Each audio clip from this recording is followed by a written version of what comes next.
امام و خطیب مکہ مسجد علامہ مولانا رضوان قریشی نے آج میڈیا نمائندوں سے بات کرتے ہوئے کہا کہ کووڈ-19 کی وجہ سے حکومت کی جانب سے نماز عید الاضحیٰ کے لیے جاری ہدایت پر عمل کے طور پر کل تاریخی مکہ مسجد میں عید الاضحیٰ کی نماز نہیں ہوگی، اور انہوں نے شہریان حیدرآباد سے بھی اپیل کی ہے کہ وہ نمازیں عیدگاہوں میں ادا نہ کریں بلکہ قریبی مساجد میں اور گھروں میں ہی ادا کریں۔ بسم اللہ الرحمن الرحیم،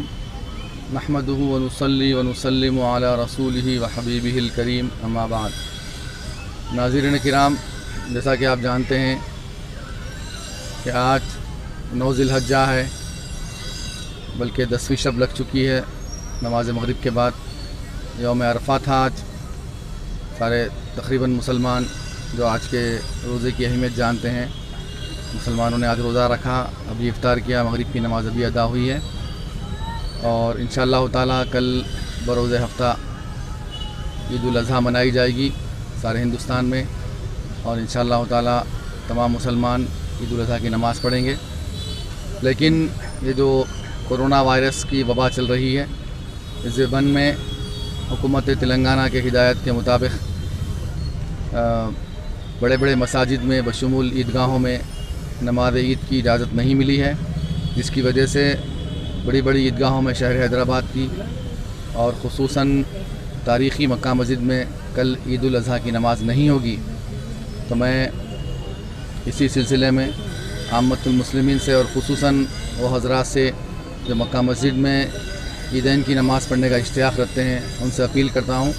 کہ مکہ مسجد کا رخ نہ کریں اور دیگر بڑے عیدگاہوں کا بھی رخ نہ کریں۔ بہتر یہ ہے کہ آپ حضرات اپنے گھروں کے قریب میں جو مساجد ہیں،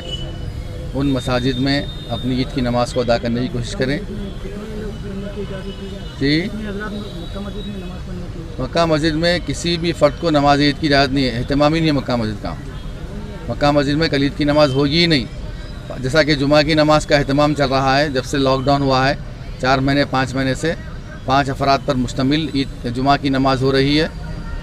ہر جمعہ کو ہو رہی ہے، لیکن عید کی نماز، عید الفطر کی نماز بھی نہیں ہوئی ہے۔ اب کہ عید الاضحیٰ کی نماز بھی بالکل 5 آدمی پہ مشتمل نہیں، بلکہ کسی بھی ایک فرد کے لیے بھی نماز عید کا اہتمام نہیں رہے گا۔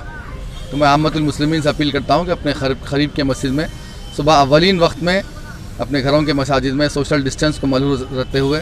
اور اطباء اور ماہرین کی طرف سے جو آپ کو ہدایت دیے گئے ہیں، حکومت کی طرف سے جو ہدایت دیے ہیں، اس کو ملحوظ رکھتے ہوئے اپنے گھروں کے قریب کے مساجد میں اولین وقت میں پڑھ کے اپنی نمازوں کو ادا کر لیں اور قربانی کی طرف متوجہ ہو جائیں، اور قربانی میں بھی خاص طور پر پاک صفائی کا، صاف صفائی کا خاص طور پر خیال رکھیں۔ انشاءاللہ تعالیٰ آپ کی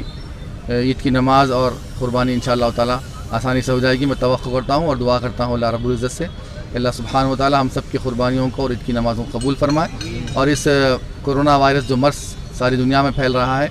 اس کا جلد سے جلد خاتمہ فرماتے ہوئے ساری انسانیت کی اور سارے مسلمانوں کی حفاظت فرمائے۔ السلام علیکم۔